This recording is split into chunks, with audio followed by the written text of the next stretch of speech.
Hot Mic is brought to you by Red Wing Shoes of Fargo. Built to last. 3003 Main Avenue, Fargo. Hot Mic with Dom Izzo. Really? Really, Dom? No. I like what Dom's doing. Okay. Dom Izzo. Jeez, come on, Dom. What do you think I am, a magician? Yeah, I'm fired up, Dom. What else could I say? Absolutely. It was great to get on the field, and then Dom came up to me, and I'm trying to walk away from me. I just wanted to enjoy myself out there. Hot Mic. Great job.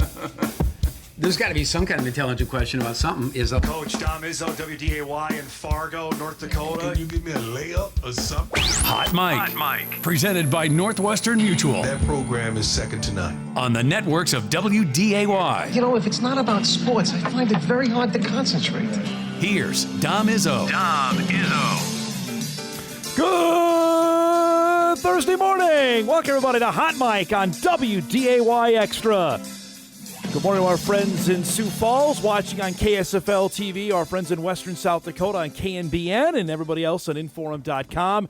Happy Thursday, everybody. I got a few emails I'm going to share later, apparently about the ever-expanding arc of our show, or reach of our show that was pretty good to get yesterday. We'll share that coming up later. I get a reminder that people are watching whenever, however. It's pretty fun stuff that they're checking in. A lot to get to today. Here we go. Thursday, Week 2 NFL preseason starts tonight. I believe ESPN has a game coming up. I saw Good Morning America was in Houston, so I'll put 2 and 2 together that ESPN's got a game tonight as they start their promotional campaign, because the Super Bowl is on ESPN and ABC. If you haven't missed it, they've pretty much hit you over the head with it since the Super Bowl ended in February. Their campaign really has been going for the last 6 months, and it'll get overdrive here now the football season is here. We'll get to some Vikings chatter here in just a little bit. They had their first of 2 joint practices yesterday with the Baltimore Ravens. We'll show you exactly what transpired. It's not great,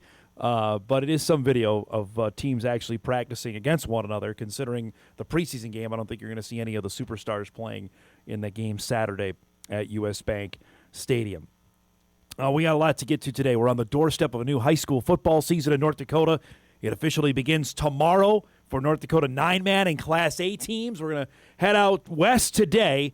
Really unique event that's been, I think this is 3rd or 4th year it's been happening out in Mandan, for the 9-man schools to get a chance to play on turf.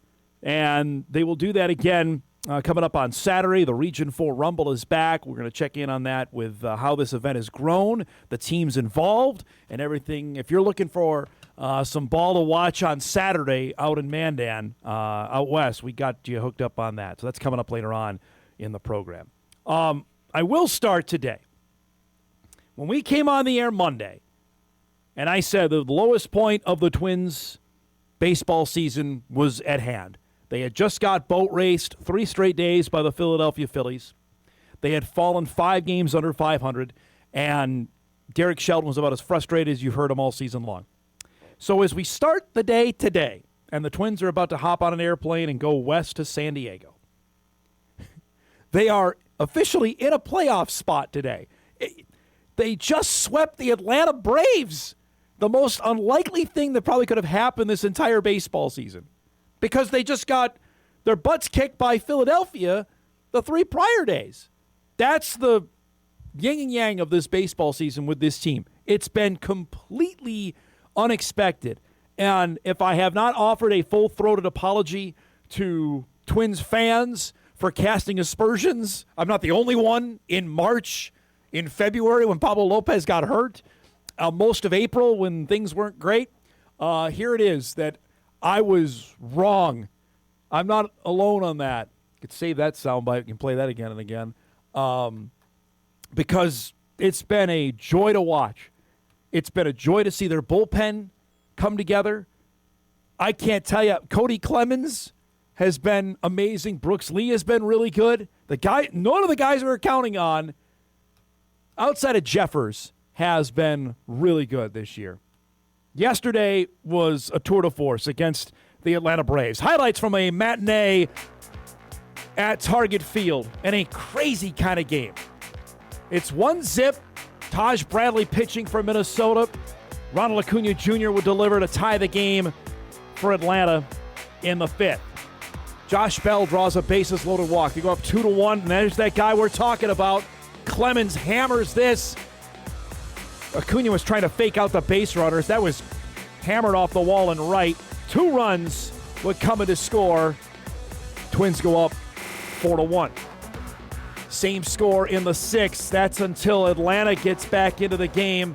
This hit from Lane Thomas off Cody Funderburk makes it 4-2. Ozzie Albies here at the plate makes it 4-3. Then we've got controversy here. Thomas will score on a balk, and Atlanta's come all the way back to tie the game at 4. Clemens up again in the 7th with a man on second and delivers here to right with a base hit. That's going to score. Josh Bell hustling around. Twins retake the lead at 5-4. Later in the inning, Brooks Lee delivers with a laser beam up the gut. Clemens will come around to score. Twins got a massive insurance run, makes it 6-4. Then we have some controversy in the 8th inning. Mauricio Dubon is up at the plate. Jeff Hoffman on the mound. Dubon is called out on a check swing, and he loses his mind. Even the broadcast went to the first base umpire. The home plate umpire said, no, I got it. We don't need to appeal. Walt Weiss, by the way, former Oakland A great, comes out to make sure that Dubon doesn't get ejected from the game. He let him actually have pretty good latitude there because that's something you cannot argue. Then Hoffman comes back, gets a strikeout there of Austin Riley. Again, going back to the Twins bullpen, Hoffman has been really good since they picked him up. Speaking of really good, Yandres Gomez, the closer. Who heard of this guy before he signed with the Twins? Gets the final out of the game, his 20th save of the season. Break him up. The Twins sweep Atlanta for the first time since 2007. They beat the Braves yesterday, 6-4, the final. Bradley, a no decision, went 5 innings, struck out 7, allowed 1 run. But after that, you look at the bullpen again. After Funderburk and Nance gave the lead back, A.J. Minter, 2/3 of an inning. Hoffman, an inning, he struck out the side, and Gomez with a perfect 9th as well. I mean, that's how you're going to win games down the stretch with a rebuilt bullpen. They spent money on it. They traded some assets, and it has paid off here since the trade deadline. So the division race today, the White Sox salvaged a game in Chicago against the Cubs. They are 4 up on Minnesota, 5.5 up on the Guardians and the Tigers. Of course, we'll see Chicago and Detroit coming up next week after the Twins wrap this road trip up with San Diego and the Athletics. Here's where you need to see the wild card race. The Twins are now in it. They hold that last spot. Yankees, Red Sox, Twins. Thanks, guys. This looks sweet. Yankees, Red Sox, and then the Minnesota Twins. Look at the teams behind them here. Even in Seattle is 7 games under 500, and they're not out of it. They're 2.5 back. There's the Tigers, Orioles, Guardians, Blue Jays, and Rangers. But as you wake up this morning, your Minnesota Twins are in the playoffs. I understand they've only played 128 games. We got 34 to go. But with 5 weeks to go in the baseball season, your Twins are in a playoff spot. That is nothing I thought we would say in late August. Would not have come up on the radar whatsoever. You can't say enough about how well the guys the role guys between Clemens, between Brooks Lee, how well they have contributed throughout this entire season. I got a couple messages on this yesterday. Dom, their bullpen is much, much better than it was a month ago. After the upcoming road trip, they have 15 of the last 27 at home, almost all against divisional opponents. That's what we were just talking about. They're going to have to make their hay against Detroit and Chicago coming up here. Dom, trying to make sense of the American League. I'm still trying to make sense of the Twins. After the discounted trades last year and a roster full of players I was unfamiliar with to begin the season, I was expecting Minnesota to lose close to 100 games this year. You're not alone. I think Vegas' under-over was 72, 73 to start the season. I mean, unless there's a complete collapse, they're going to boat race that by the time we get to early September. Heck, they could do that the way they're playing maybe by the time August is done. That is most unlikely thing you could see happen because Philadelphia had owned them, and after the Twins got up 5-0 in the first inning on Sunday, and see it reverse like that. And Atlanta, it's not like they're crummy. Atlanta's been great. They have led the National League East from basically day one. I think the Mets won on opening day, but Atlanta has led virtually throughout this season of the National League East. That's an impressive week that the Twins just put together. Now, can they keep it going? Because San Diego's not chopped liver either. Padres are right in the wild card race, too, in the National League. The National League, by the way, as we talked about earlier in the week, is light years better than the American League. San Diego is 8 games over 500. So they've got Machado, they've got Tatis, they've got some dudes. You're going to have some late nights coming up Friday and Saturday for you Twins fans to see how they fare against the Dads in San Diego. Speaking of staying up late, last night it was worth it. We teased it on What to Watch yesterday. The Minnesota Lynx were facing Golden State last night.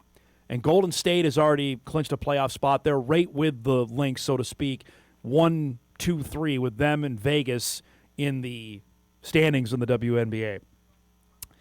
But we had a tour de force last night from Olivia Miles, and unfortunately we'll show you what happened at the end of the game.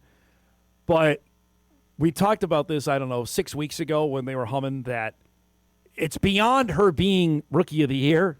That's all been solidified probably 2 months ago.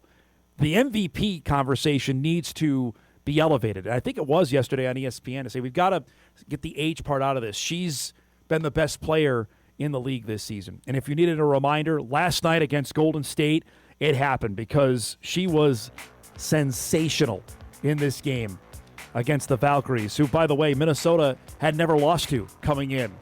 She was dishing last night. Nafisa Collier gets the nice roll. They're making shots. I mean, I love watching McBride shoot. It's like catch, release, in the basket. Of course, she made 10 threes. How about a little step back there from Olivia Miles? She made 3 threes last night. Dying seconds of the first half. How about another one? I mean, her release is so quick. And it goes down. Lynx built a 15-point halftime lead. You can see they're up 19 in the third. When Miles makes that one, they go up by 21. This is the highlight of the game. Behind the back, McBride cash 3 as they go up by 22. Stop it on that pass. Valkyries, though, hung around. The Lynx offensively went into a real dry spell. Only up 9. I mean, you can't leave her open. Wait, what is that? Cans under the 3. Back up by 9. 5 minutes to go in the game. I mean, this is when you got the clutch part of you to take over as a rookie. Now, here's what we're talking about. She steps on the foot of Nafisa Collier. Watch again with her left foot right there. She would leave the game, and she would not return to the game with 4.5 minutes to go. No real update provided either by the Lynx. It got dicey. McBride hit that 3 late to seal it. That put Minnesota up by 11. The Lynx would go on and win by 11, 77-66, the final. Miles was celebrating on the bench, but plenty to be concerned about, considering we talked about how well she has played this entire season. You see the stat line last night. Miles scores 20 points in 30 minutes, added 5 rebounds and 7 assists. McBride and Collier also a big night. Kendra Andrews from ESPN added this tweet, which is the stat line is just ridiculous. Listen to this. Miles' rookie year continues. She passes A'ja Wilson and Paige Beckers for third most points by a rookie in WNBA history. Recorded her 18th 20-point game, tied for third most by a rookie in league history. 6th game with 20 points, 5 rebounds, and 5 assists, which ties Tamika Catchings, Hall of Famer, with the second most by a rookie. third rookie in WNBA history to have multiple games with 20 points on 80% shooting. She was 8 of 10 from the floor last night. Other than that, I don't know, wasn't all that great. I mean, stop it with what we're talking about right now. It's just been phenomenal to watch, and last night was a tour de force on that. As for the injury from the post-game, Cheryl Reeve saying, obviously we are hoping she's okay. She did not have an update on Miles after the game. She stayed down for several minutes before hobbling to the bench, as we showed you, under her own power. Briefly went to the tunnel and was tended to by team staff while returning to the bench, but she did not come back into the game. And that really casts a complete cloud over what happened, because she was sensational last night. Now, we know she missed some time earlier in the year. I think she missed about a week earlier in the season. But, man, they are fun to watch, and she's the catalyst for it. Collier, who should have been MVP last year, is just there. And granted, she just came back from injury about a month ago, and you're watching what Olivia Miles doing. It's just fantastic. So if we hear anything, we'll pass it along here. I doubt it, considering they're out on the West Coast for their game last night. Their next game is coming up on Friday. They're going coast to coast, by the way. They got to play the Washington Mystics. So that's – you don't see that in the NBA, frankly. You don't see a team going from Golden State to play Washington. But the WNBA, apparently, they do that. They'll play Friday night against the Mystics. We'll see if Olivia Miles is playing there. Last thing before we set up the show here on a busy Thursday. Got a lot to get to. The Vikes had their first joint practice with the Baltimore Ravens yesterday. I'm not sure what to take out of this, other than the fact that they joint practiced with them. Offensively, all the reports came back that this was not a great day for the Viking offense. Now, Baltimore, by the way, has got some dudes on defense. Remember what the Ravens did in the offseason. And you know they have a little guy named Lamar Jackson you may have heard of that plays quarterback for them. There he is there, zinging one. Zay Flowers, pretty good player that plays for Baltimore. Rashad Bateman, pretty good player back in the Twin Cities. From all intents and purposes, though, the reports are that Kyler Murray and the Viking offense did not have their best day. This is from the Star Tribune yesterday from various reporters. The Ravens defense controlled much of the action against Kyler Murray and the Vikings offense before Murray connected with Justin Jefferson for a long touchdown late in practice. Minnesota's defense had more success against Lamar Jackson and the Ravens offense, generating pressure and winning a situational drill. So, again, how much do you take out of this? Probably a lot, considering that they're not going to play Saturday in the game. This is more from Ben Gessling from the Star Tribune. The final open practice of training camp is today. Just like last year, it will be the Vikings offense looking for a better day against their AFC counterpart. Kyler Murray's last throw of the day was a long touchdown pass to Jefferson for J.J. McCarthy at Miles Price with another long scoring throw. But the highlights were much needed for the offense after a day where Coach Jesse Minter's Baltimore defense, remember first-year coach because John Harbaugh is now the coach of the Giants, commanded much of the action. Here are a few observations. Let's scan through those as best as he could here. Blake Brandell, the center, had one low snap to Murray on a play where the Ravens sacked the quarterback. O'Connell said afterwards he thought his snapping was more consistent. So, again, I'm just excited we see highlights of actual football being played. It's one thing, like for us with Bison stuff, like we can't shoot any team drills. It's all individual work. So when you actually see guys matching up against one another, we thirst for that because we haven't seen it, especially when you have the number ones going out there. I would imagine you're going to see J.J. McCarthy play a half on Saturday. O'Connell may explain that further today before they do joint practice number 2 of what exactly who's playing and how much. Carson Wentz didn't get on the field at all yesterday. So take that for whatever you want there, that maybe this is trending more that it's definitely J.J. is the backup.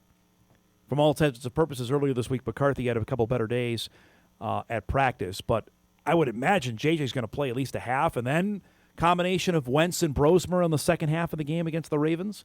We'll see what the head coach has to say about that coming up later today. We got a packed show coming up for you here on this Thursday morning. Our guest lineup is brought to us by Northwestern Mutual. You're going to meet another Frisco guy on the Bison football team. We all know about Donovan Woolen. Ryan Jones has moved on. He graduated. They got another, Jaylen Archibald, a young man that they expect to play quite a bit on special teams in that Bison safety room.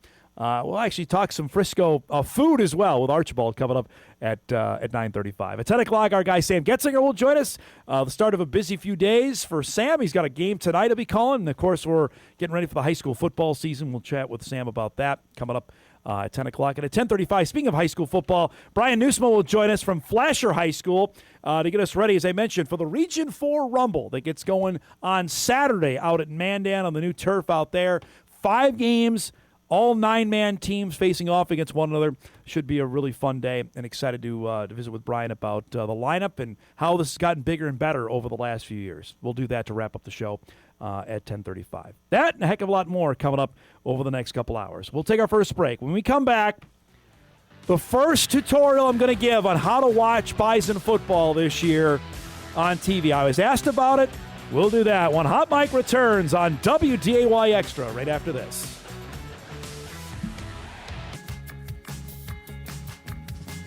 All right, welcome back, everybody. Hey, don't forget, we've got Bison soccer coming up for you tonight from Dakota Field. The Gophers are in town. That doesn't happen often. Minnesota, North Dakota State. You'll see it live right here on WDAY Extra. Our coverage gets going at 6 o'clock tonight.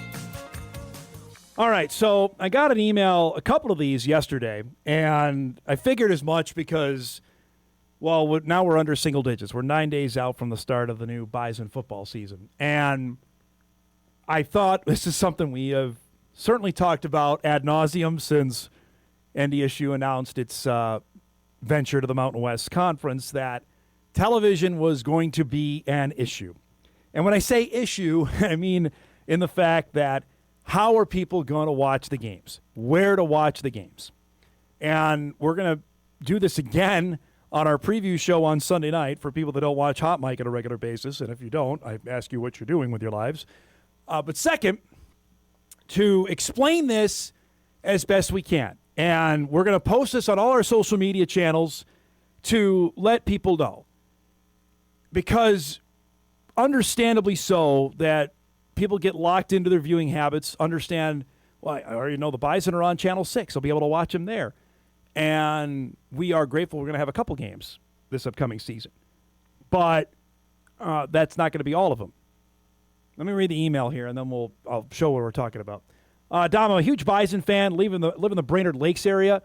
I watch almost all of your shows on YouTube. Appreciate that.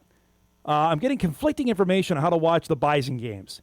I have DirecTV streaming, and I'm wondering if I have to subscribe to 5 different apps or just subscribe to Mountain West Plus.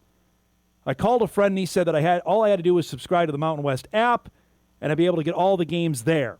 I suspect a ton of your viewers would like some guidance. Please talk about this on your shows, or please reply to my email. I'd love to talk with you. Well, I can reply on the email on air. So, for the app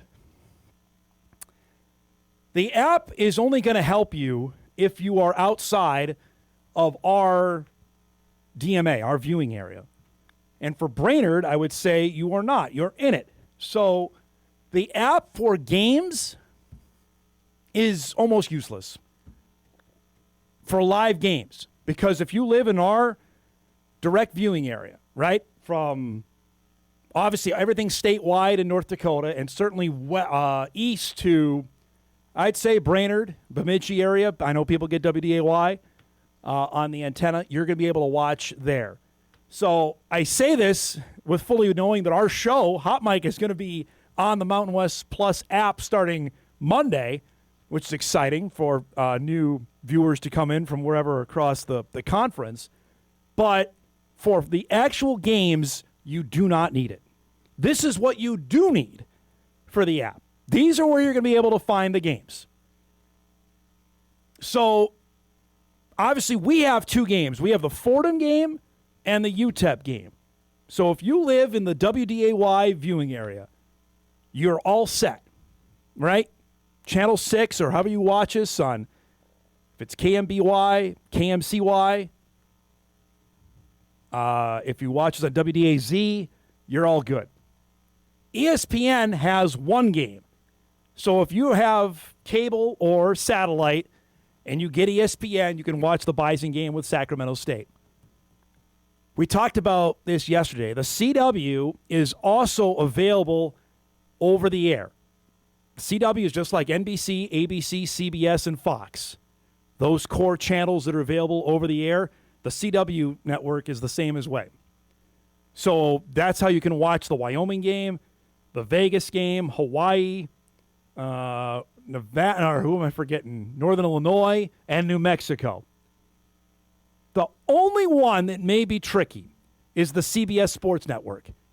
But the CBS Sports Network is now more available on cable packages and satellite packages as it goes forward. So if you, in the past, if you were a UND hockey fan and were able to watch UND hockey when they were part of that, then you got that channel. You're good to go.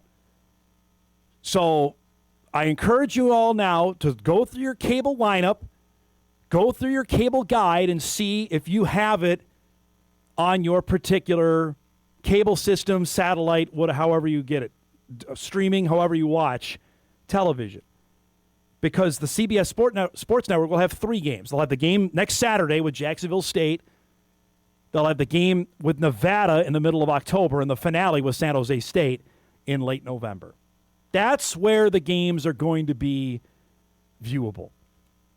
So to clear up any, because there's plenty of confusion out there and maybe some misinformation on it, and I'm sure the powers that be at the Mountain West don't want me to say don't get the app, but the app is not going to help you for the Bison. Honestly, if you are a Hawaii fan or a UTEP fan or Northern Illinois fan, if you want to watch the other games, then go for it, right? Because they're going to have more games available on the app than, say, NDSU. NDSU got 10 of its games picked up by national networks. And I imagine if they're good again this season, that number is going to go up. The fact that we got 2, we're pretty pumped about. Now, if you watch us in California, if you watch us in Arizona or Florida or Texas, then yes, you're going to need the app to watch the Bison games. If you're outside of our WDAY viewing area, right? If you're not in North Dakota, if you're not in western Minnesota, or even, I know we have people that watch us in Canada, in southern Canada, Winnipeg area, then you need Mountain West Plus to watch North Dakota State's games with Fordham and UTEP. And when you get the app, you will see the WDAY broadcast. We cannot stream the games anymore on Inforum.com if you got accustomed to watching it that way.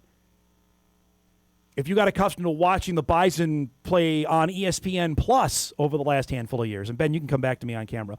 If you got accustomed to watching the Bison play on ESPN Plus over the last handful of years, that is useless to you outside of that game with Sacramento State. So that's as concisely as I can explain it and as forthright as I can explain it. I hope that helps. We will post this to our various social media platforms. What we do on our show on Sunday night, we'll post as well, because I know people will still have questions between now, to the emailer's point, between now and even after game 1. I'm sure when we get to Saturday, a week from Saturday, and I have some smart Alex out there that love to message me, hey, what time's the Bison game on? Is the Bison game on WDAY today? Because they know it just drives me crazy on that. And frankly, we have had some very angry people call the station and yell at our newsroom staff who are trying to put the news together. And I would strongly encourage, do not do that. Feel free to call the station, but do not be rude, because people are trying to do their jobs and trying to help you out as best they can. So that's my PSA on that. But that's how you can watch the games.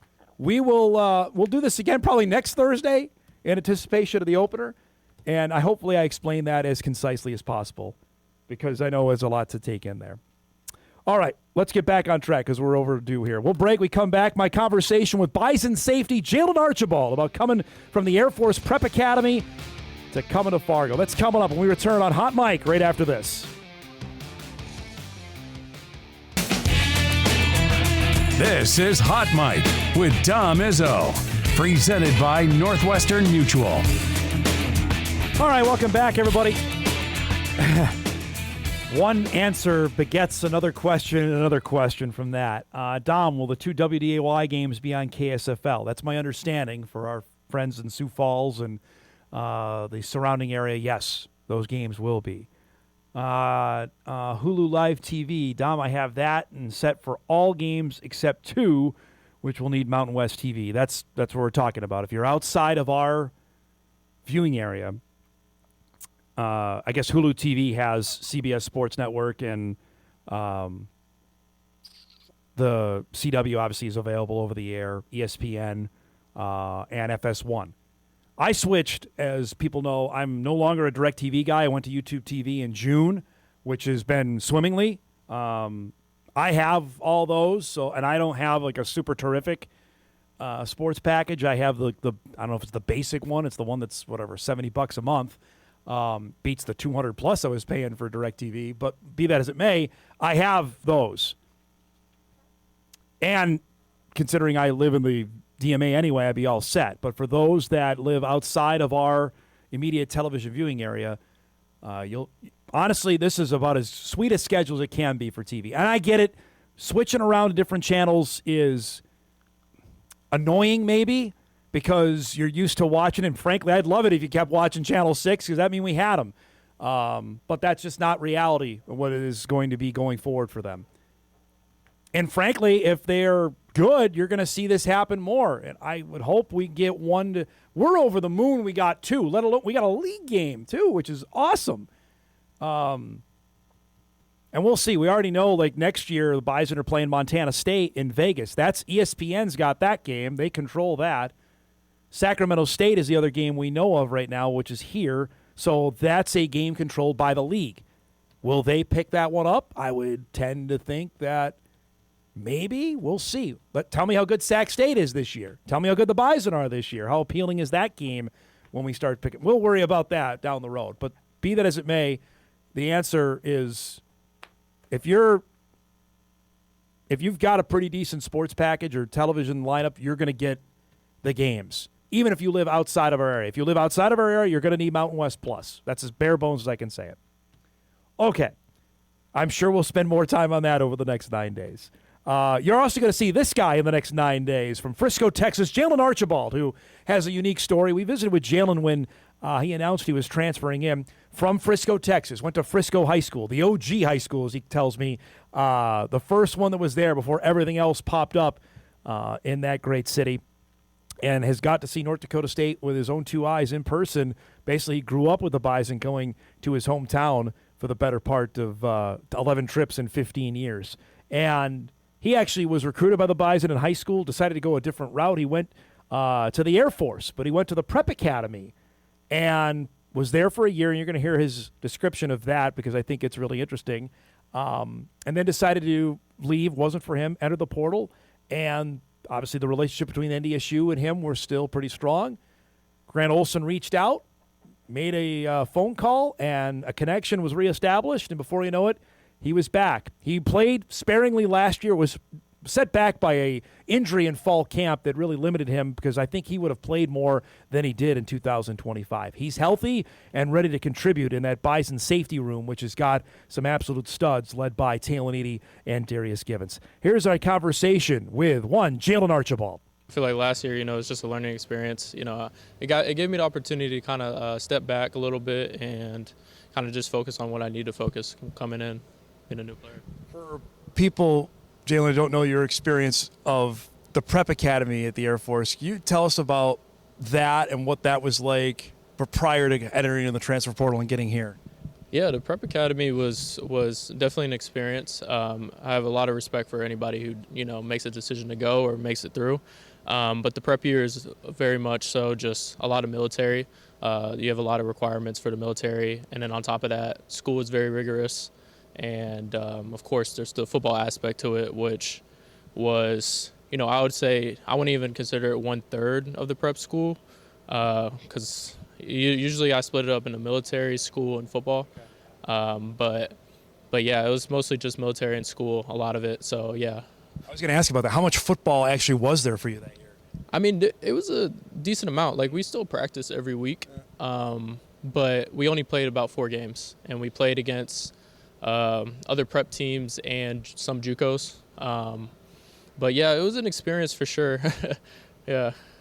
Obviously, if it was not for you, and that's fine. There's a lot of people that it's not for as well. How much did NDSU come back around? I know you reached out. Coach Olson reached out. Does it seem like, okay, maybe this is the fit for me? Yeah, for sure. Yeah, I'm just so grateful that Coach Olson actually, reached back out to me after I reached out to him. But yeah, as soon as I got up here, I was like, yeah, this is definitely the fit because of the culture and the teammates around me, very welcoming and just invited me in. Your recruiting experience, if I remember right, I mean, you had a bunch of schools offer you. How much was NDSU involved in that in the initial recruiting experience? Yeah, so I actually had a offer to come here out of high school, and I just decided to go another route. I think mainly because it was just so out of my comfort zone to come up from, Dallas, Texas, Frisco, Texas, all the way up to North Dakota. But yeah, I'm just happy it worked out, and I ended up here. What was growing up seeing this green and gold team down in your hometown seem like every January? Do you have any sense of what was going on at Toyota Stadium every January? Yeah, like I said, if you know football, you know about the Bison, and especially growing up in Frisco, we would see them year-round. I mean, they would take over the bars. They would take over the Toyota Stadium. I mean, you would just see green and gold everywhere. So I knew who the Bison were for sure. So it's pretty cool to, come to a team that I recognized back in the day. Brian Jones told me he was actually on the field, one of the players that was out there with the American flag. Were you ever get a chance to go to any of the games? Yes, I actually did. I forgot what year it is, but it was a championship game against SDSU. Okay. And I was out there with the flag with a bunch of other Frisco football players. What was that experience like? See, I barely remember it, but what I do remember is seeing a whole lot more green and gold than blue, white, and whatever yellow, whatever they have over there. But yeah, it was a cool experience.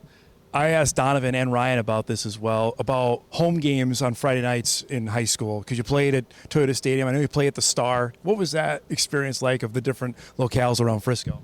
Yeah, for sure. You definitely get a little spoiled out in Frisco, especially playing in, the Cowboys practice facility, Toyota, which is, the FCS national championship where it was held in previous years. But yeah, it was a great experience, honestly. Just to go out and play in a dome, play in an actual establishment, and play against, other competitive Frisco teams week to week. I asked Donovan for a scouting report. Can you give me a scouting report of what he was like as a high school player? What do you remember? Donovan was just a playmaker. I'm not gonna lie. Yeah, we always, we go back and forth about, whose high school is better. The one making known Frisco High School is better. I'll say that live. You guys are the OG, right? Yeah, we're the original high school, so I just want to make that known. But yeah, he was a great player. We kind of grew up together side by side. We never really, interacted a ton, but we knew who each other were, and we had great loads of respect for each other. Now you get a chance to be teammates and playing defense together. What's that experience been like the last 2 years? That's pretty cool. When I first came in, Donovan was the person I was going to ask questions to. So it's good having someone from your hometown that you know when you're coming up to a new environment. Describe, Jaylen, your expectations fall camp-wise. What are you trying to accomplish this last month to set yourself out and say, hey, I deserve some more playing time on defense this year? Yeah, for sure. I mean, my thought process is just put one foot in front of the other, get 1% better every day. Just focus on one thing every practice that I can get better at, and just try to find a way that I can contribute to this team wherever they need me. Do you see yourself maybe linebackers a spot as well besides safety? Have you flirted with that at all? I need to gain a few more pounds if I want to play backer, but yeah, I haven't really explored that path, no. How about safety, just the room that you have, the experience all back, yourself back? How does that, I guess, elevate things knowing we're trying to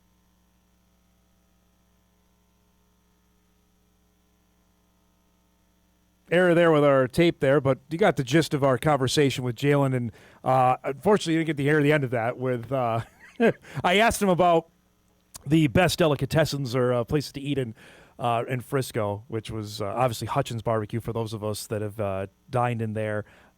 He certainly gave a ringing endorsement of that. You got to see a little bit of his play in high school as well, which he had 15 offers coming out of Frisco High School, and he decided, as you heard, up in the Air Force Prep Academy and got to play a little bit. And our conversation with Troy Calhoun was illuminating of what actually happens at Air Force. And Calhoun said it to us when we were in Vegas and we played that interview back, that the rigors of that are not for everyone. And people do leave. Very rarely do they take transfers in because you've got to start at the very bottom to get in there. His size, though, is hard to ignore.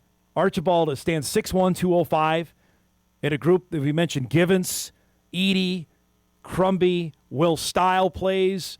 You're going to see number 30 out there, I think, making some impact plays, whether it's on special teams or certainly in some defensive packages. They got to face a 6'8" guy. DeAndre Johnson is there for Jacksonville State. I'm watching highlights of him last night. I don't know what they're going to do on this guy because he is a freak out there. When fans go to the game, and it looks like we're getting ever closer to selling that out to start the season, you're going to see him out there. You can't miss him. I don't know what they do in terms of draping themselves all over. And that's a conversation for Eric Amoko and Devin Kleiman, the cornerbacks and safeties coaches at North Dakota State, on what they're going to do. But Archibald's certainly going to be in the mix out there. Good stuff with Jaylen, and we appreciate his time when we were visiting up at Bison practice last week. All right, let's break. We come back. Got a few more emails coming in on television stuff. We'll try to get to that. Wrap up hour one of Hot Mic on this Thursday morning. We roll on after this.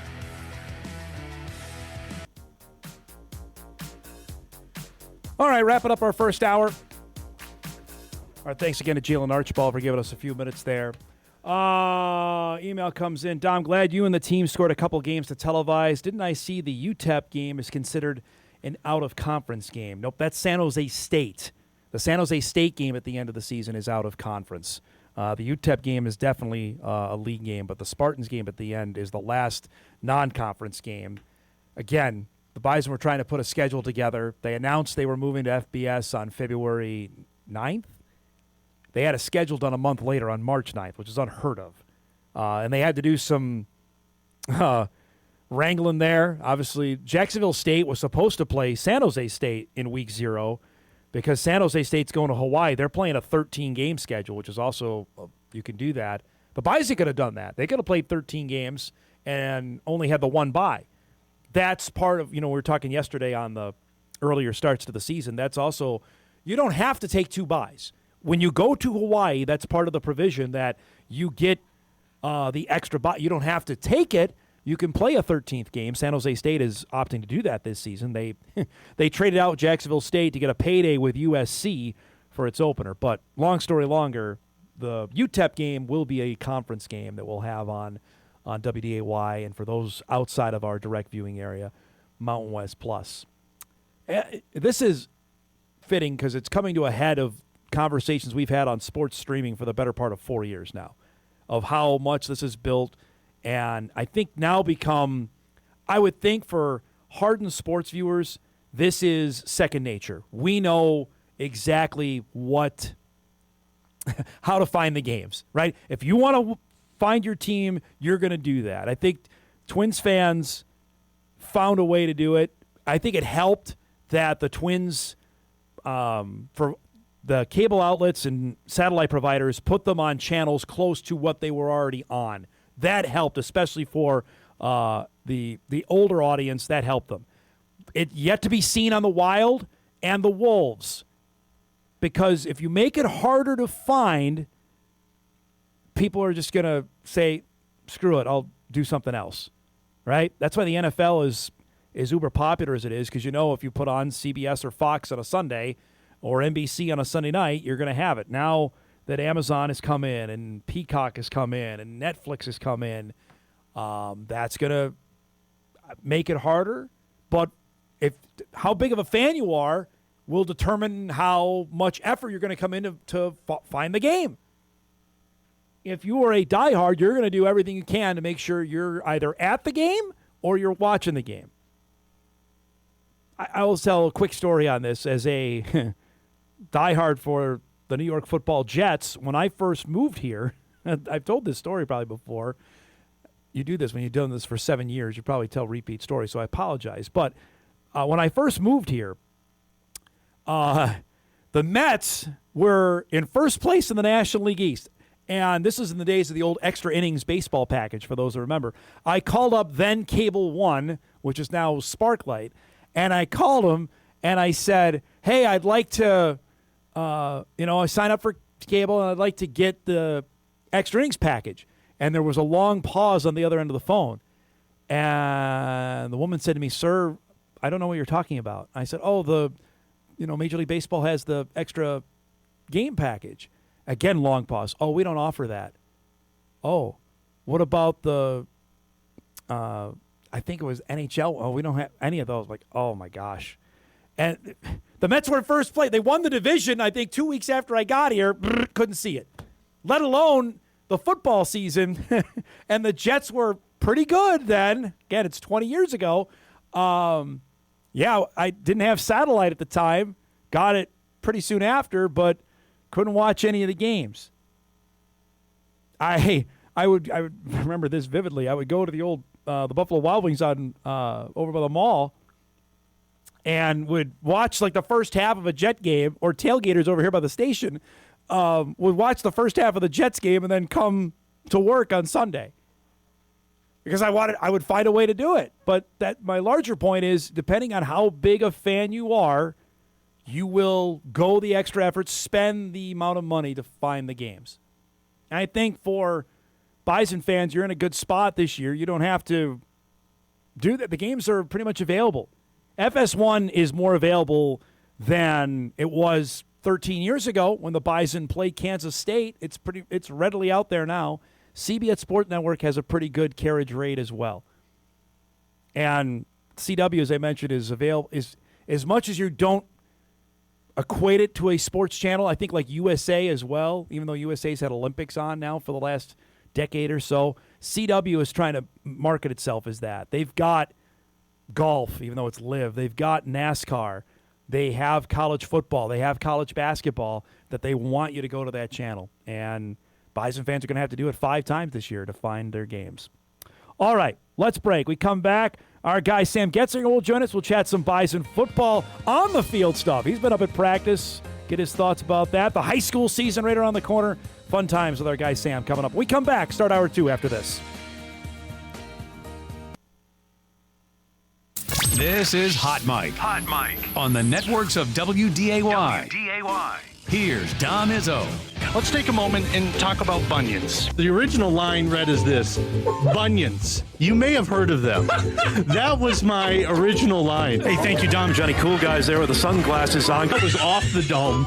To the west of when Illinois. I'm looking on it, like west. I shouldn't say right and left. Is that Missouri? That is Missouri. Yes. That is underneath Missouri. Iowa. Oh, I'm getting good at this. He's coming. So we're going to like the bottom peninsula region. Peninsula. Okay, we're going to come back on the ETSU tailgate and then go to you. How am I going to go from a tailgate to bunions? Okay, good deal. Let's take a moment and talk about bunions. So I'm taking a look here at the new open that our guy Matt Hopper made for us for Bison Game Day. Oh, yeah? It's pretty slick, man. Is it? Yes. I haven't seen it You're yet. very prominently featured here. I am. Well, it's about time. You're a big deal on that. It's about time. How's it going? It's going well. I feel like we haven't done this in We haven't. months, huh? You've been filling in for me. I've had a couple crazy weeks, so to speak, so I appreciate that. But we're on the doorstep of the craziness. You got a game to call tonight. I know, believe it or not. And then the high school football season gets going tomorrow, and you're going to be a busy man on that after that. Huh? It's full go from here. What, the next 5 months or so are going to be something? I would say we're into the submarine phase of the next 8. Yeah, I mean, that's fair. Yeah, that's a good point. Yep. I was just thinking about it on my drive in. I haven't called a game since, state baseball and however many months ago. So it might, if you're watching Bison soccer, it might take me a second to rev up, but we'll be ready to roll. We can chat about that coming up in just a little bit. I'm just polishing off my banana. It smells great. Are you a fruit guy? I don't think I've ever seen you eat fruit. What do you mean, am I a fruit guy? Do you like fruit? I love fruit. What's your go-to? My banana is mine because I can do it in between commercial You know break. what it is lately? It's watermelon. I've been buying a lot of watermelon and slicing it up, and I've been having watermelon for weeks at a time. You could have watermelon in the wintertime. Yeah. Like I know people associate it. I'm not a summer. seasonal. Whatever. Don't get me started on watermelon. People know around here my affinity for watermelon because the strawberry watermelon Gatorade debacle. What is that? They don't make it anymore. Oh. I searched everywhere. I went on a rant. Oh my! I've never had one. My Sounds gosh. great, but I've never had one. See, unfortunately, you're part of the problem. You didn't have it, so they stopped making it. That's fair. I was the That's a only good one point. that had it. Oh my gosh! I go cool blue or orange, and I stick to my and then my the usuals. watermelon Jolly Rancher is without Those are a question the number one Jolly Rancher. Those are very good. So Those I are could very have good. watermelon in the middle of. I would say I would go strawberry, watermelon, banana, apple. Those are my. That's the rankings, the power rankings of how the many fruit. did I list off there? 5 or 4. I'd say those are my. Orange is not involved. No, not the biggest fan of the texture, but I'll eat them. I try. I've been trying to get into mangoes lately, but that's a pain, to figure out. Yes. Well, the orange I enjoy, but only it's a problem here because the commercial break is only so long that by the time I actually start it, then we have to go back on the air. Right. Well, and that's a disaster. It's a disaster. You got to deal with a fidget, tool right in front of you in this whole deal. Raspberries or blueberries, those are good too. I'm not a big blueberry guy. I'm more blueberry over raspberry. Kiwi, been trying to get into that a little bit. I know we're going way off topic. It's fine. I asked because I have my banana here. I like the middle of the kiwis. I'm trying to think if there's any other fruit in the world. Is an avocado a fruit? Some would say yes. I'm an avocado guy. Okay, that's not me. Is a tomato a fruit? I'm not going to go there. Yeah, no. we're going to tomatoes a vegetable. See, I would always think so, but apparently it's not. Depends on who you talk to on that. But if I'm doing tomatoes that, I I don't mind the little baby tomatoes, popping those in. Because I asked that because it's a couple. everything is a day. Oh, yeah. So yeah. today it's, I believe, International Hawaiian Pizza Day. Oh, is it? Which is the grossest thing ever. My absolute bottom of the fruit list, and I know there's tons of fruits I've never eaten in my life, but the absolute bottom is pineapple. I hate pineapple. And I hate peaches. I don't like grapes. I'm not a grape guy. So those three, Jackman likes his grapes. Those three are at the bottom. I like grape flavor, and I can handle peach flavor. I don't like those three. The texture of grapes freaks me out.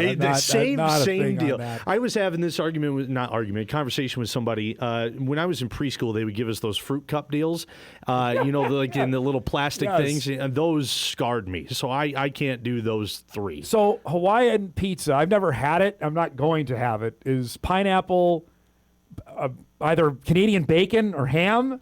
Is there anything else that's on Hawaiian pizza? I don't eat it because I don't like pineapple. I can't do pineapple. That's a Canadian no-go. bacon sounds right. Yeah, that's I'm all right ham. with that. That's ham. So ham and pineapple, and probably an onion or two on there. You're not putting pineapple on pizza. Like, I'm sure it's okay. I will never. That is today. Is there barbecue sauce on that, or is that different? It says apparently you could if you wanted. Is that a different side? In 1957, of a Hawaiian pizza containing pineapple, papaya, and chopped green pepper, but not ham or bacon, appeared in Portland, Oregon. So it's listed, time-listed Hawaiian pizza first on its list of the 13 most influential pizzas of all time.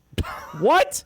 There's a list for that? Well, there's a list for everything. Where's pepperoni fall on that? Well, I would assume that's number one with a bullet. They would better be on the top of that. But anyway, that's today is International Hawaiian Pizza Day. Well, all right, with that, want to try it. We digress. We could go on that road. But it's that time of the morning I get starving, right? Oh, yeah. So I smell the banana. I've been thinking about lunch since I woke up. That's the time of the morning for me. All right, here we go, bud. We're 9 days out from Bison football. It's crazy. You've been up to camp more than a handful of times. Give me your impressions of what you've seen over the last month. Well, I think like I said, I think the last time that we were on here, they look good, comparable to previous fall camps. There are glimpses where, the offense isn't, the rough stretch up for a couple plays, or the defense is giving up some big plays for a couple of plays. And in fall camp, you can judge that on, if the offense isn't looking good, maybe it's because the defense is looking stellar, or vice versa. But It's hard to judge when they're playing themselves. We'll get a better litmus test on the 29th with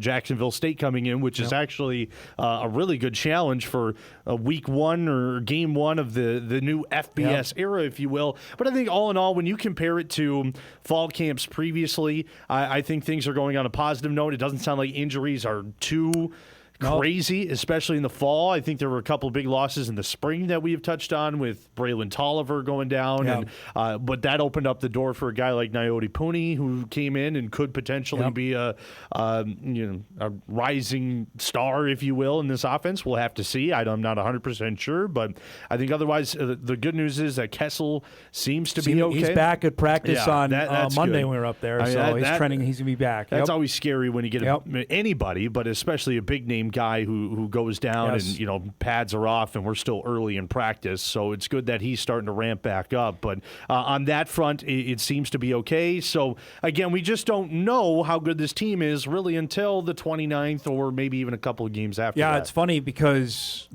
I was at practice on Friday, a week ago tomorrow, and I'm looking over and there's 10 guys that aren't practicing. And I'm trying to list them all off and there's some guys that they're counting on, others that are role players, and some that are true freshmen that are just out right now. It's like, boy, this is a laundry list of guys. That list was smaller when I was there on Monday. Okay, but there's still some of that rest days involved in there too. Nathan Hayes is the big one. Hayes has got a little hamstring tweak that Tim Polisic was telling us about last week when we were up at fall camp, and he went through the Bison scrimmage that they had on Saturday, and he was full go in that. So I don't know if there was more of a rest day that he had Monday, because he did not have the pads on Monday when when I was out there. I guess what I should say, the injuries, they don't seem as bad. It seems like there are some, obviously, but Tossed it's not a big one. It's not one. It doesn't seem like there's a ton of extensive time missed with these injuries. Is that fair to say? Yeah, Tosted's going to be the one that's going to be out there. He will not be ready for next week, as far as I understand it. And I think the Bison offensive line is now set with him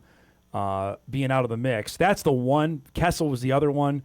But unless something's happened over the last 2 days, and I'll find out today to get an update on where we're at with injury-wise. But I think for the most part they're good. Now, you recorded your segment with Kyle Emanuel last night for our Bison preview show. Yeah, I did. Which was going to air on Sunday night. Did you guys do a pick to click? We did. Can you give us a hint? Without spoiling it? Oh yeah, I won't give you the names, or at least for him. Spoil his. I don't want to know yours. What about Kyle's? No. We did his. It's a new guy on the offense that I very much give me some context clues here on offense. What else can you tell me? Transfer. Okay. Not the tallest guy. Patterson? Yes. It was Jeremiah Patterson. You just spoiled it there, so what's the point of watching on Sunday? And then on the defensive side, it's a position that Kyle is very familiar with and someone who has been here for a couple of years and could really make a jump on the defensive line this season. All right, I'll leave that. I don't want to spoil that for our viewers there. And shocker, he would go defensive line. Well, right, exactly. We talked a lot about defensive line, and you'll hear that on Sunday. And that's his forte. I think for my guys, the safeties are interesting to me, and I would throw Taylon Edey as someone who could be. Do we not know enough about it? Like, I'm talking guys off the radar. Like, Edey played a lot. Like, Archibald be one. Like, the guy we had on. But like... starter, and so Archibald, I would agree with that. Starter, I would say, is Edey in that conversation of an underrated guy? Crumby, we've seen a lot. I feel say like we've seen Crumby more than we've seen Edey. I'll make an educated guess. I would think it's going to be Givenson, Edey as the starters at safety for that game. I would agree. Saturday. And Crumby's in a nickel package or whatever it is. And Archibald's in that mix too. Right. Yep. Granted, they got a 6'8" guy they're going to try and defend. DeAndre Johnson's I don't know how you do man. that. I mean, luckily the corners have some, for NDSU, have some height to them, but I mean, there's no 6'8". You don't want 6'8" corners out there. How about you mentioned Mr. Pooney. Has he guys got your attention? I think he's certainly gotten the people that have gone up to practice consistently have come and asked me about number 4, and that's Naoti Thune. Well, I think if you just look at him, he is physically he's got it. We saw him at Fall Fan Day the other day, and he's walking around with no pads on, and he just looked massive. He looks like, because Barika Penu was put together in his time here, especially late in his career. Booney looks like him, just a couple inches taller. Yes. He's a tall running back. And he's fast. He's very fast. We've seen him multiple times throughout fall camp get the edge and take off, and nobody can touch him. So that's why I believe, if he is the third option at running back behind Scott and Money Mitchell, that's a great third option to have, in my opinion. All right. Let's break so we stay on time here. We'll come back. We'll chat some high school ball with Sam as well, because the high school football season begins tomorrow across the state of North Dakota. We'll do that. Much more on Hot Mic on WDAY Extra. Rolls on. We're back after this.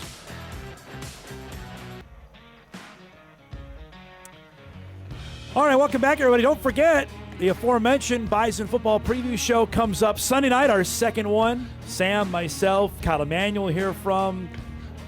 That's coming up 10:35 on Sunday. One last thing on that to tease for our viewers is your story you put together when we were out in Vegas.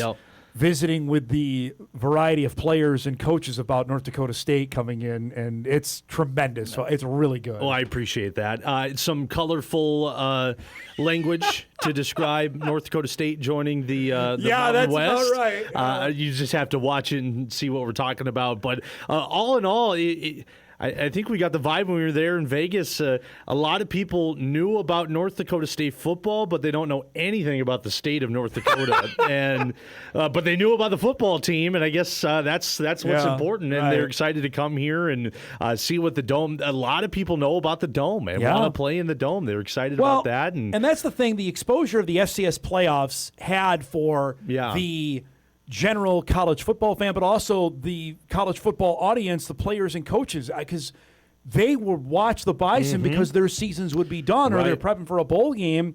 NDSU be playing in those weeks in December all the time on TV. That's how they got their most exposure, in my opinion. Absolutely. I think that's what a lot of the answers were, at least when talking to the players and even some of the coaches. I watch their playoff games all the time. It's said word for word there. A lot of people, and you'll hear it on Sunday, said, okay, North Dakota State joining the Mountain West really solidifies this as one of the top G6 conferences in the country, which, is a pretty high compliment to give to a team that's, been FCS for over a decade here. So that's good news. All right, so tomorrow is our official, pardon the pun, kickoff for the high school football season. Our first game of the week is tomorrow night. We've got Velva and Valley City. You're going to see it right here on WDAY Extra. We previewed it last week. We had Chad Smith on from Valley City as they're breaking out their brand new turf next week. It's going to look fantastic out there. Velva always has a good team in Class A, and we're looking forward to that. Isaac Dienison will be on the call. You have more vacation? I know. I've been living out of a suitcase all month. I got a wedding coming up this weekend, so this is like my last hurrah before really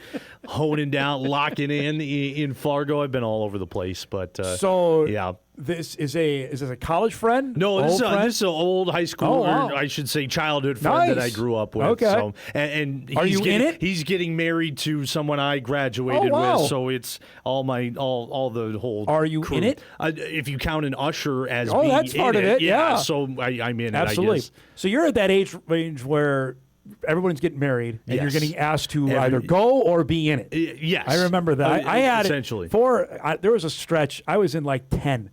Oh, yeah. And I had to say no at a couple. I can't do it anymore. Well, this has been the year. I was like best man four times. I'm good. Right. Well, this has been the year that my cousins have been getting married a lot. You kind of got to go to those, and I don't have to. What do you mean? I'm a big wedding guy. I love the weddings. Dance floor? Do you dance? I'm on the dance floor. It's not pretty, but I am there. Especially if it's an open bar, I am there. I am ready to go. It's not good dance moves, but My mom took some videos of my cousin's wedding the other week that I am not. Well, we're going to need those.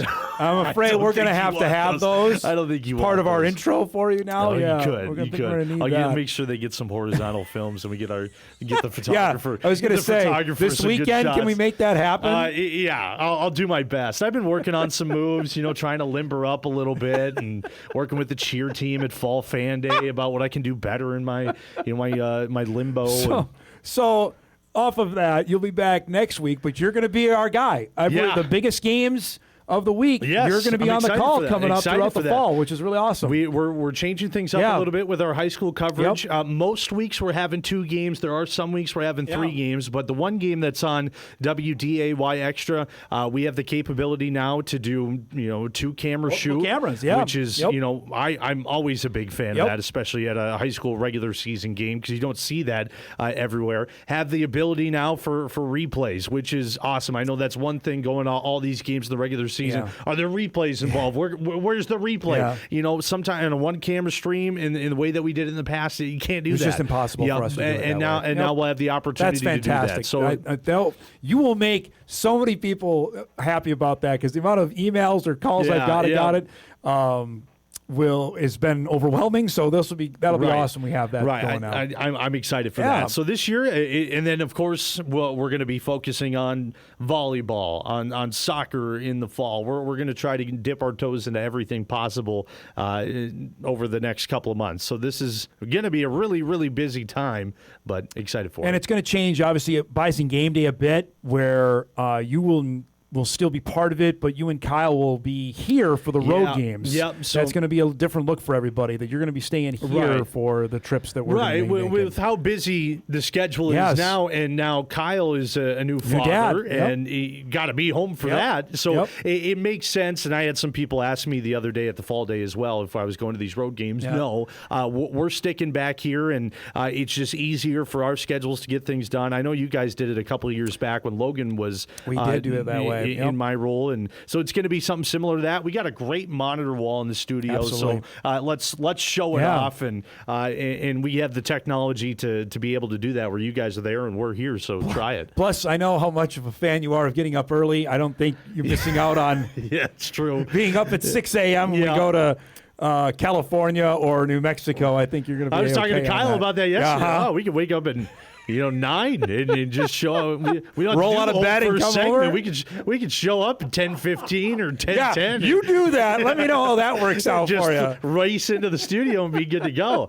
No, we're looking forward to it. I hadn't watched a Bison game on TV in a while, so on these road games, you're gonna have to check that out. You've been there in person. It's it'll be different, but we're looking forward to it. I'm excited the fact we are continuing to do it. There was so much indecision, or we just didn't know when the move was announced, and now we know we're going to be doing 2 games. The band's going to be back together for all the home games. We're going to, you, myself, and Kyle are going to be doing the games with Fordham and UTEP. And I was talking to some people at Fan Day, and they were really excited the fact that we were going to be able to do a couple games. I think familiarity goes a long way. Mm-hmm. I was talking about that with the TV schedule off the top of the show, that people grow attached to broadcasters, whether you like them or not. Right. And I think there's that helps in this transition. That's great to hear. Yeah. It's a pleasure to be in that position. I like that it's week 2 as well, so you get the first taste of what this new year's going to look like, and then we're kind of back to normal with an FCS game and us. But so the fact you we get got to digest. a league game is a big deal. That's true. That's you get really a cool. UTEP game, and UTEP's talking a lot that they want to be the fastest team in the country, highest pace of play, and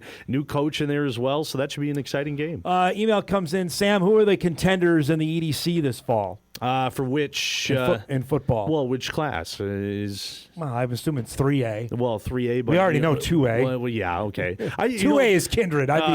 Talking to Tommy Butler last week when I filled in for you, I am getting high on Central Cass. Oh, okay. I think Central Cass could be a really good team. dare I say, give Kindred a run for their money, down the stretch. They have all the pressure on them again. They play in the final game of the year. That's a lot. As for EDC, I'm firm on Horace being, the horse to beat this season. A lot of returning guys from last year, a lot of skill returners, I should say. Aiden Green, Brett Livingston, their quarterback, did lose a couple of running backs, but I think Horace is going to be one of the teams to beat. And then I'll go with Davies. I know they lost a lot as well, but in the games that I did last year where they brought in, the backups kind of fairly early in the game before it was really out of reach, they looked pretty good. So how about Shanley? I'm curious with the new quarterback. Shanley's one of those deals. Is how quick can these new guys? They've been in the offense, but they in a big Friday night light setting. They were right there last year. They had such good talent. I know their quarterback's gone. I can't remember if they lost a couple wide receivers or not. I think they did. And Zabel out of Oak Grove, who was part of that co-op. Right. So it's going to be an adjustment for them. But I think Shanley's definitely up there in the mix. But I think my top two right now would be Horace and Davies. Yeah. How about the West Fargo schools with Cheyenne and West Fargo? West Fargo, the Packers, I think, are going to make a bump. Okay. I really do. I think for Cheyenne, losing Kai Schlichting that's a big deal. That's a big hit because he was heart and soul of that team. I believe, if I'm not mistaken, their quarterback is LJ Satchram, who was kind of thrusted into the role last year after some injuries and looked well. He was a sophomore last season, if I'm right, and I think he looks good. I think he's going to be good for the next couple of years. Okay. But I think West Fargo High is definitely going to have a turnaround year. I'm looking forward to it. I'm really excited about what we're going to see this fall with the level of talent we have, not just here in the Fargo metro area, but across the state. We've talked about this several times. Well, the West looks good too. This class of 2027 that's coming out this year. This could be our best year of high school football we've ever think seen. So. I strongly agree with the caliber of talent that's in the area. If we're going to look out west, I think Bismarck, all the Bismarck schools, but I think Bismarck High is a team that can do really well. And Minot North is bringing back a lot of guys from last year as well. We had Coach Holman on last week or 2 weeks ago. They're clearly the team out west. Yes, Again, we said this time last year, it was Kindred and Minot North heading for the collision. Right. One of those teams got there, the other didn't. Right. That's the pressure that's there, and it's here. It's August 20th.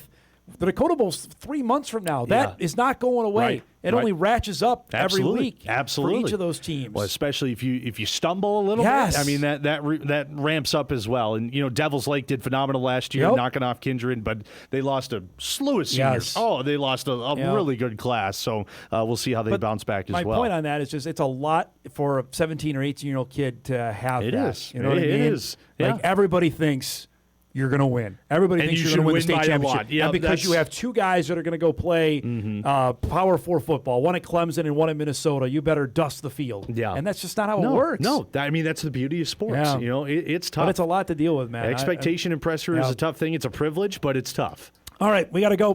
Good luck on the dance floor this weekend. We'll see. No torn Achilles or MCLs or anything like luckily, that. I don't have to walk the sidelines as much, this year, so you might be able to pop an Achilles. That is true for this upcoming season. We spanned the world there, from Hawaiian pizza to avocados with our guy Sam Goetzinger. Have a great weekend. We'll see you next week. Absolutely. All right. Sam Goetzinger joins us each and every Thursday at 10 o'clock. We'll break. We come back. We mentioned the high school football season begins. The Region 4 Rumble gets going out in Mandan. We'll tell you about that when Hot Mike returns after this. This is Hot Mike with Dom Izzo, presented by Northwestern Mutual. All right, welcome back, everybody. Final half hour here on a busy Thursday morning. I mentioned it earlier in the week that we are ready to roll. You see it on our ticker. We've got high school football games being played tomorrow in the state of North Dakota. They just started practice 2 weeks ago today, but that's how we roll here. We got games for Class A and 9-man football all across the state tomorrow. And on Saturday, where the Region 4 Rumble returns out at Mandan at Starion Field out there. Great to have Brian Nieuwsma back with us, Flasher AD, who's done this bit with us the last couple of years to get us ready for the high school football season out west. It's great to see you, bud. Thanks so much for doing this. I'm interested how this is blown up over the last few years, where people now are expecting it and looking forward for the 9-man kids to get out and play on the turf. Oh, thanks for having me on, Dom. One thing, it is a great showcase for our region. And it's also a tremendous opportunity for our student athletes to go out and have that kind of carrot to start the season. You talked about we just started practice, but now for our team specifically, we have to go play on turf field. We're the nightcap game under the lights. What's better than that? Here is the lineup of games for if you're looking for some football on Saturday. Hettinger County and Kidder County will start things at 10 a.m., so you get ready for those teams that maybe get to the Dakota Bowl. You're ready for a 9 a.m. kick. There's 10 a.m. on Saturday. Napoleon, Gackle, Streeter, and our friends from Beach. I'm sure Zier's happy about a 12:30 kick. Linton HMB and Hettinger Scranton at 3. Then New Salem Almont and Richardson Taylor Hebron at 5:30. And as Brian just mentioned, Grant County Flasher and Standing Rock wrapping up at 8 o'clock. This is probably an obvious question, but I'm assuming you have fans that stick around all day, right, that stay for all 5 games? Yeah, absolutely. There's some people that come in the morning and then they may leave, get lunch, or then come back. And it's also nice because you mentioned Beach earlier, we try to set it up travel-wise. So you got some of those further teams within the region, so it's a little more manageable. There's always going to be travel in 9-man football, but we try to mitigate it a little bit here. And then also you have those families coming from Beach. Well, they're going to go to a couple games and then maybe hit the town, take care of some odds and ends that they need to. Some late school shopping, right, that they'll probably do in Bismarck. I'm just looking at the forecast here. Mostly sunny and 83. You can live with that after we had 95 not that long ago, right? Yeah, absolutely. That's looking at the forecast. It should be a good day for football. Give us the origin story of this, Brian, for people that don't know of how all this came together when you started doing this 4 years ago. We, as a region, got together. We transitioned to having an additional game from 8 games to 9 games. And there's a lot of schools within our region that are co-op. Well, you have 2 games at one site, 2 at the other. And it's like, let's look at travel number 1, and then that way you have a balanced home schedule. And so propose it to the region, reach out to Mandan. They've been phenomenal to work with. You got the Mandan Parks and Rec, and then Mark Weiss, the AD, that has helped us. And that kind of got the ball rolling. And then we came back and said, I think this is doable. And so then we hashed out the plan, and everyone was on board. There's a few schools that maybe were worried about losing some of that home gate when you have contests. But the reward is giving those kids an opportunity to play on turf field and kind of showcase them. The feedback, what has it been from what you guys have adjusted to maybe after that first year to what you're doing now? Yeah, we had too many workers the first year. We had 2 different gates open, and it's like, let's just funnel everyone through the main gate. Yeah. Some of the feedback that we got from the region last year, play clocks. So we didn't have those, so we can have those in the back where the quarterbacks can get that feel with it. And so it's been positive.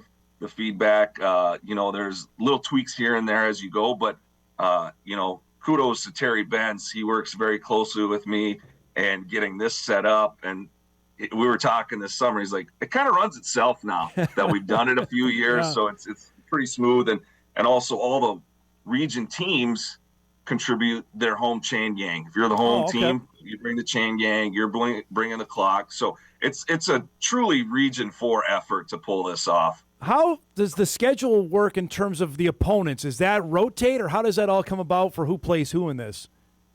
So when we do our meetings in the fall, every 2 years with high school activities, they set up the regions, and we set it up on a 2-year basis. So then we played Standing Rock last year. We were the home team. Now this year, they're the home team. And so once we have those meetings this fall again, find out our region, then we'll reset the pairings.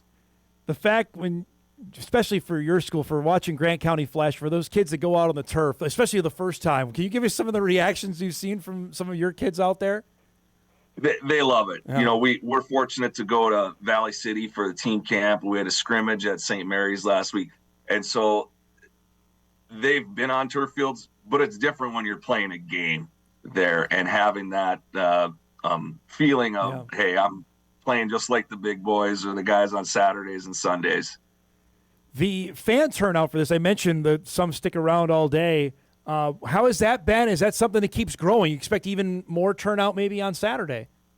You look at our communities, the small communities that make up Region 4, a lot of our alumni are in the Bismarck-Mandan area, in the bigger cities. So you get a lot of relatives that come out that maybe they want to get to a game, but they can't work it in, and this is their opportunity. So the fan turnout has been great. Me and Terry, when we close up shop that night, we've got a lot of cash that we need to get back to the vault ASAP. So, and that's divvied up between all the teams within the region. Have you heard of any other regions maybe trying to copy this? Because this is pretty unique. You guys are the only ones doing it. Are there anyone else to say we might want to get on what you guys are doing? You know, this kind of the idea came from way back when the Bismarck Community Bowl used to host this, probably in the early 2000s. And so that's where it got started for us. Last year, I had some representatives for UJ reach out to me wondering if they could do something like this. And I'm not sure if their region really got anything going there, but that would be another opportunity. Yeah. So I'm interested how early this is. I think we may have talked about this before. It's 2 weeks after you started practice. I'm always on this, Brian. I'd like to start the season later. As an AD, athletic director, administrator, is this too early to start playing games when practice was just held 2 weeks ago? You know, you as a coach, you never feel like you're totally ready. So you're really repping all the important things, and then you're trying to simulate some of those things, and you're learning on the fly. I've always viewed it as if the state has us coming to practice, might as well be in school and getting going. Yeah. So I've tried not to look at that as an excuse. You're always going to feel as a coach that you're not totally prepared, but you're just going to go out there and try and play your best. The turf angle is another thing I've been bringing up because now Valley City just is debuting its new turf tomorrow night. Turf is in Mandan. It's in that corner of the state. As an AD, and you've had some great teams at Grant County Flasher, if I were to tell you we're going to put the state semifinals in neutral sites on turf, how would you feel about that? I think that'd be pretty cool. And I think it would follow kind of like the 3-class system with basketball and volleyball where you have the state qualifiers at a neutral site in a larger facility in a big community. The fact that there's more turf now readily available, does that make it more doable, especially on the western side of the state? I think so. You know, you'd have to communicate with the schools that have turf and figure that out, whether they're, you know, you think of Dickinson, if they're in the playoffs, which they historically usually are. Yep. But, you know, if the turf is available, then that would be something that I think would be pretty cool for the state. And I think it would bring a lot of excitement. You think of the qualifier games, that's like a mini state tournament. They're unbelievable. They have been, on the basketball side of things, they've been a rousing success, and the games have been more often than not down to the wire, and you're determining who's moving on and who's going home. And I understand, as an administrator as well, you don't want to lose that home revenue. You don't want to lose the home field advantage, but I don't want a game played where the field, if it's not in great shape, determines who's going to Fargo and who's not. Yes, that's a very important factor. I think back to last year, Killdeer hosted. Yes. And they had turf field, and they got dumped on. And so the head coaches and the AD, they're up early getting the field cleaned off, but then the surface was manageable. Yeah, and that's the whole debate on that, because I can remember a Cavalier New Rockford Cheyenne game years ago that it snowed and rained, and it was terrible. And yet that was to determine who's going to go. And it comes down to the players playing, understand it, but the conditions shouldn't dictate. We just saw it in the AFC Championship game. People were upset the Broncos-Patriots game was snow-covered field, that who determined who went to the Super Bowl. If they're arguing about that, we can have the conversation in North Dakota high school football, right? Yep. And you know what? Football is pretty unique. We're talking about starting in August. Now we're talking about the snow at the end of the season. So we're going to cover all our bases throughout. Tell me the excitement level you mentioned off air to me, school just got started a couple days ago of a new year, a new athletic year. What's that like here for these couple days leading up to Saturday? You know, it's that excitement once you're starting and getting rolling. The kids have just been great, you know, within our building and in Elgin. And, you know, we had volleyball practice kickoff Monday. We've got our lower level sports going. And so the excitement is you can feel it. And it's good to have all the kids back in school and getting ready to roll. Are you like running around like a chicken with your head cut off right now? Just everything starting up? Some days. Yep, I put a sign on my door right now. Please do not disturb. For this going forward, can this be something that becomes maybe a 2-day event? Can you get maybe more teams to come or in the future? Have you thought about that, talked about that?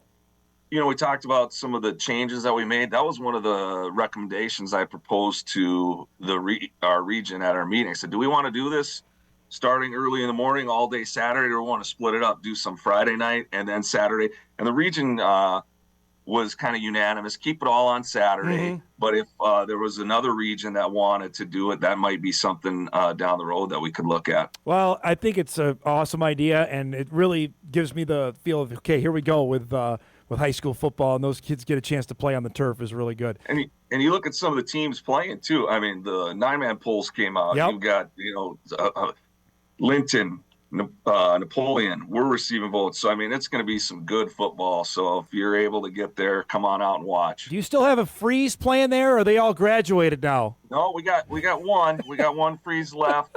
He's going to be a senior. So just great kid, great family. Tremendous athlete. Unbelievable athletes in that family over the last, I don't even know how long. All I know is it's been a while. But it's great to see you, bud. Thanks so much for doing this. Good luck on Saturday, and we'll talk again down the road, okay? Sounds great. Thank you. There he goes. Brian Nieuwsma joining us, Flasher Athletic Director. Again, the Region 4 Rumble is on Saturday. If we could throw up the games again. It begins coming up 10 a.m. Saturday. Henniker County in the first game against Kidder County. That starts at these games, of course, at the Starion Complex out in Mandan. Napoleon Gackle Streeter will take on Beach at 12:30. Lytton HMB and Henniker Scranton at 3 o'clock. Then New Salem Almont, the Holsteins, and Richardson Taylor Hebron at 5:30. And then Grant County Flasher at 8 o'clock against Standing Rock to wrap up the day out in Mandan. Should be a lot of fun, and we'll be keeping our eyes on that as we get going with the high school football season. Let's take our final break. We come back, we'll put a bow on things, get you ready. We got a good Sports Thursday on tap, and we'll say so long when Hot Mike wraps on WDAY Extra right after this.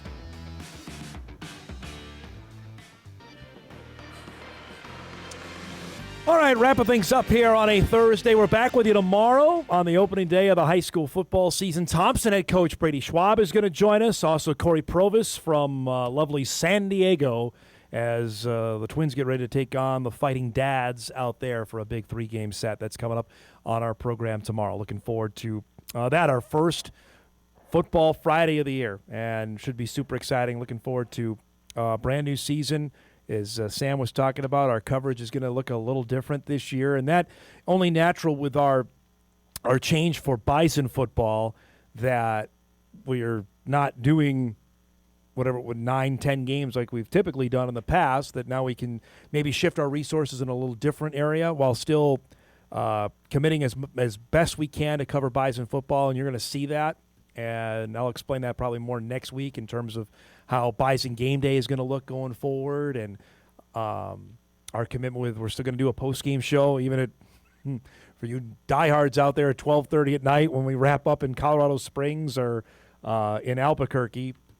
We're still going to do those going forward like we have in the past. It will look a little different, and that's fine. You got to adjust with the hand we're dealt, and we're excited about that. To still be able to do it is the part that I'm most excited about, and we'll give you all the details on that next week. But for the high school things, it starts tomorrow night, and I believe First Down Friday is back as well, an institution that we've done at WDAY before I got here. That is the highlight show in the area. Friday night, about 10:18 roughly, when I would rush up to set, and we do 10 to 13 games worth of highlights, and that's back again. There is no adrenaline rush like that. It just isn't. When you haven't seen a script yet, haven't seen shot sheet, you haven't seen the actual highlights until you're actually on television doing it, there's nothing to compare to that for what we do, right? I never played beyond 7th or 8th grade baseball or basketball, right? That was the pinnacle of my athletic achievements. So the closest I got is that when you have a good show. I do the old Tiger Woods fist pump when we ended on time. So I made sure I didn't make Dana and Kirsten and specifically Wheeler mad that we didn't lose any time. And second, that all of our highlights played, all of our scoreboards came up the way they needed to. We got every game in that we could, and we had really good highlights. I still have a bunch of people that always tell me, just give me the score. Or you went through the scores too dang fast. Well, we're trying to get a lot in 8.5 minutes. One last thing here before we get to what to watch. The Senior Bowl Top 300 is out today. This is an annual thing where they put out the top 300 prospects they're keeping an eye on for said game that comes up in early February. There are no North Dakota State players on there. You can take that for however it's worth. I don't believe Cole Payton was on their radar at this time last season. Bryce Lance was. We all knew Bryce was on there a couple times over, but I don't think Cole Payton was. So we'll just see what transpires. North Dakota State has a pretty good history of developing players for the National Football League. Just tuck that away here on the 20th of August. Let's do some what to watch before we got to get out of here.